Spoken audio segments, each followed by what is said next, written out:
Hey, how's it going guys? Phil here, and this is a review for the 15.6-inch HP laptop. Model number 15-FC0037WM. Thank you to the insiders for offering me this laptop at a discounted price to review. You'll receive the laptop, a 45-watt power brick with 6 feet of cable and barrel-style connector, a 3-foot grounded power cable, and a quick start guide that shows you how to charge and power on the laptop, as well as what all the features are and how to use the multi-point touchpad. This laptop has a lightweight plastic shell with a beautiful blue-gray matte finish called Moonlight Blue and mirror chrome HP logo in the middle. This model is also available in rose gold. The laptop measures 14 inches wide, 9¼ inches long, and 3/4 of an inch thick, with a weight of about 3.5 pounds. The bottom of the laptop is cream-colored, with 2 rubber feet that span the width of the laptop at the front and back, and a large grille in the middle for ventilation. It's also made using ocean-bound plastic as part of HP's commitment to sustainability and reducing environmental impact. The stereo speakers are also on the bottom, to the left and right sides towards the front. On the left side of the unit in the back corner are a USB-A port, HDMI output, USB-C port, and combo mic headphone jack. On the right-hand side in the back corner are the power port with status LED and a second USB-A port. Note that the USB-C port cannot be used for charging the device. When the laptop is plugged in and charging, the LED will be red and turns white when fully charged, which takes only a couple hours thanks to HP Fast Charge. On a full charge, the battery can last over 11 hours depending on settings and usage. The laptop screen opens to a maximum angle of about 120 degrees and features a 15.6-inch diagonal with narrow bezels, full 1080p HD resolution, and 250 nits max brightness.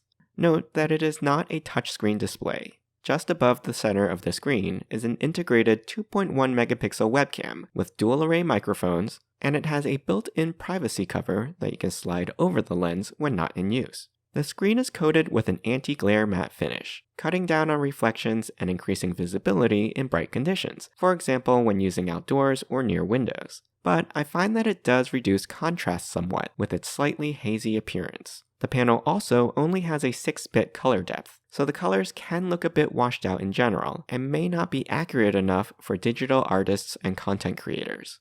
This is more readily apparent when connecting a second display via the HDMI port to mirror and extend the screen, as you can see the difference in color here. However, you can simply bypass the laptop screen and take advantage of the higher color gamut and resolution of your separate monitor. The first time you power on the laptop, you will need to complete a few steps to set up Windows 11 Home 64-bit. So while I'm doing that, let's talk about this build's specs. Inside, this machine runs on a quad-core AMD Ryzen 5 7520U APU, which has a max speed of 4.3 GHz and 2.8 GHz base clock, with integrated Radeon 610M dual-core graphics at 1900 MHz, 8 GB of onboard LPDDR5 SD RAM, and a 256 GB NVMe M.2 SSD. There doesn't appear to be, however, any upgradable components by the end user. Once Windows setup is complete, we can see that there's about 190 GB of free space on the hard drive out of the box. Outside of swapping out the pre-installed SSD, any additional drive space would have to be attached externally, though all of the USB 3.2 ports support super speed data transfer rates up to 5 gigabits per second. The graphics card is able to deliver a 60 frames per second refresh rate at 1080p resolution, however, isn't powerful enough to handle heavy graphics in games that have immersive 3D environments. I found performance in games like Warframe and Path of Exile to be quite laggy, and the visuals stuttered and smeared a ton during fast-paced gameplay. Thankfully, for simply watching video content, the experience was much smoother. The webcam quality is also surprisingly good, with full HD 1080p resolution and admirable performance in low-light situations. The pickup from the mics is very clean, with little to no background noise captured. And the speakers, while small, sound clear and crisp, and only start to sound boxy at higher volumes. The mouse trackpad is generously sized at 5 by 3 inches and responds to taps, swipes, clicks, and multi-finger gestures, which is pretty neat. The keyboard has a nice tactile feel and springy keys that have easy-to-read large lettering, but note that it is not backlit and may be difficult to see in the dark. It does, however, have a 10-key number pad. The arrow keys also have a non-standard arrangement with half-height up and down arrows, which took me a little getting used to.